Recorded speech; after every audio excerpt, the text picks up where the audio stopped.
যে ধর্মনিরপেক্ষ রাষ্ট্র তৃণমূলও করবে না, বিজেপিও করবে না।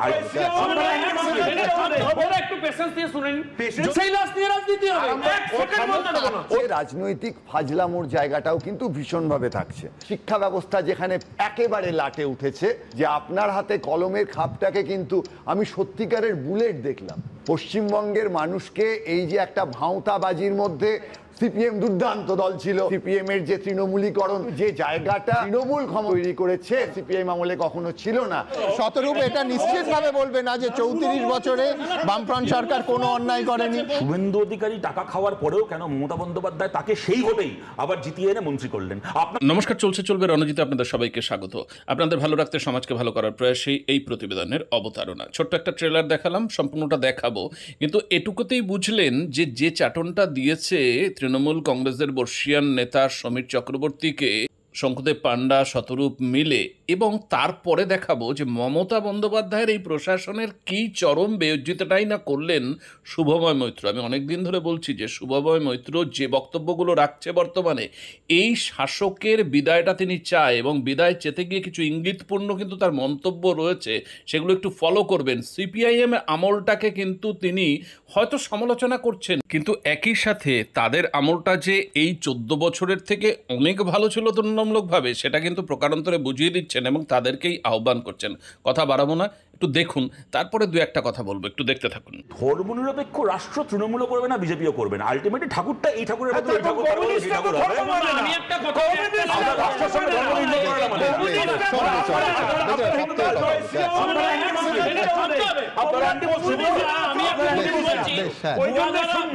আরেকটা টার্গেট ছিল, যদি শুভেন্দু বাবুর উপর অ্যাটাক কোনোভাবে ফ্লপও করে, তাহলে যেহেতু ওনার কেন্দ্রীয় বাহিনী আছে, যদি কেন্দ্রীয় বাহিনী একটু পেশেন্স দিয়ে শুনেন, যদি বাই চান্স সেন্ট্রাল বাহিনী গুলি চালিয়ে দেয়, তাহলে দুটো লাশ পাবেন, সেই লাশ নিয়ে রাজনীতি হবে।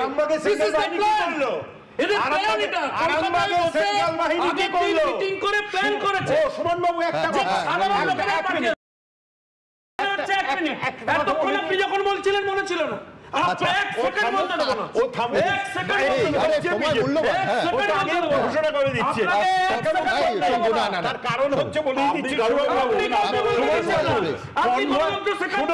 কনভয় নিয়ে যাব, সেখান থেকে আমি এই মাইক্রো ছবি থেকে একটু ম্যাক্রো দেখি। দেখুন, আজকে এই আগের প্রতিবেদনেও দেখলাম যে বিজেপি আজকের এই ঘটনার প্রেক্ষিতে নতুন স্লোগান যেটা দিচ্ছে, সেটা হচ্ছে শুধু বদল নয়, বদলাও হবে। আমার প্রশ্নটা অন্য। ভোটের 10 মাস এখনো বাকি, শাসক বিরোধী যদি এই রকম রণংদেহী মূর্তিতে নাবে, তখন রাজ্যটা কোথায় যাবে? এরা যে রক্তগঙ্গা বইবে, আবার গোটা দেশ তাকিয়ে হাসবে যে ভারতবর্ষের কোথাও এই জিনিস এখন হয় না। এই চোখের বদলে চোখ, এই নীতিতে নাকি রাজনীতিতে বলবো কারুর কোনো ভালো হতে পারে? শুভময় মৈত্র কি বলেন?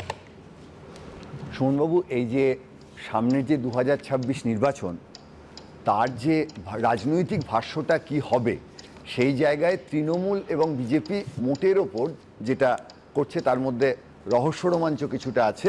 যেটা শঙ্কু বলল, আগের থেকেই কমিউনিকেট করা হয়েছে, মোবাইল ফোনে তার প্রমাণ, এবং অনেকটা সেই বিদেশি যে থ্রিলারগুলো হয়, যাতে আমরা জানি যে ঠিক একদম শেষের দিকে রাষ্ট্রপতিকে লক্ষ্য করে গুলি চালানো হবে, সেটা কানের পাশ দিয়ে বেরিয়ে যাবে, সবটা যেন জানা আছে, গাড়ির পেছনের কাঁচটা ভাঙা হবে।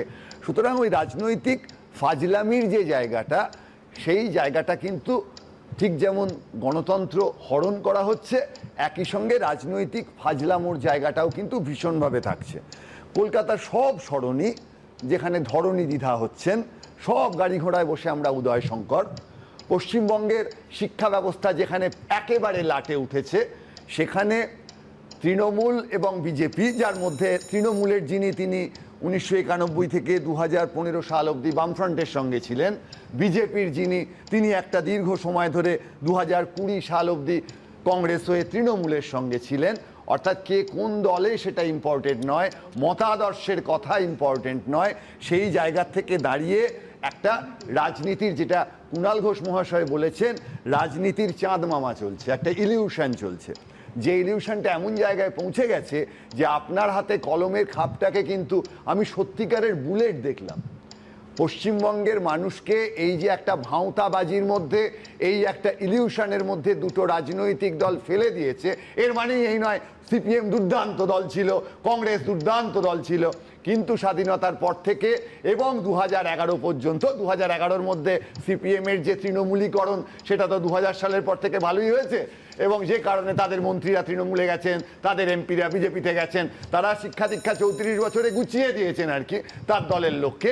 কিন্তু যে জায়গাটা তৃণমূল ক্ষমতায় আসার পর তৈরি করেছেন, যেটা কংগ্রেস বা সিপিএম আমলে কখনো ছিল না, যে রাজনীতিটাকে সম্পূর্ণ একটা খোরাকের পর্যায়ে নিয়ে চলে গেছেন। এবং আজকে যে ঘটনা ঘটেছে, এই ধরনের ঘটনা বিজেপি নেতাদের ওপর একাধিকবার ঘটেছে। আমরা বারবার বলছি এই ধরনের ঘটনা ঘটা উচিত নয়, এটা গণতন্ত্রের ওপর আঘাত।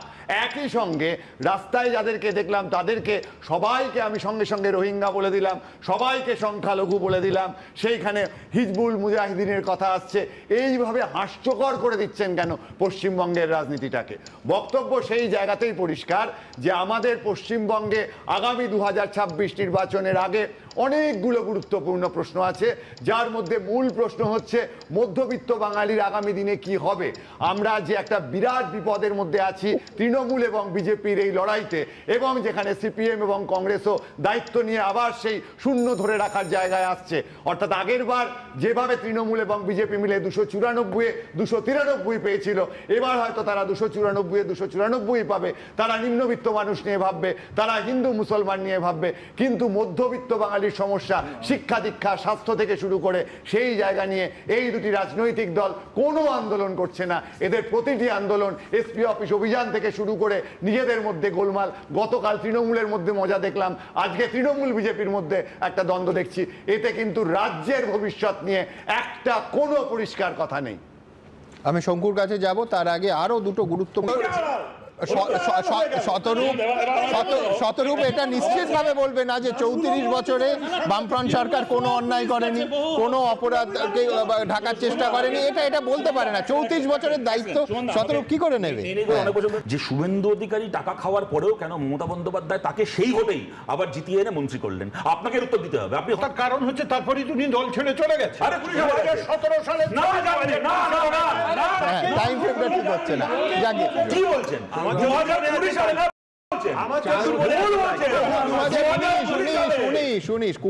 তারপরে 21-এর ভোটের আগে তিনি যান 2020-তে। এর টাইম ফ্রেম নিয়ে আমার একদম একেবারে দায়িত্ব নিয়ে এই কথা আমি বলতে পারি।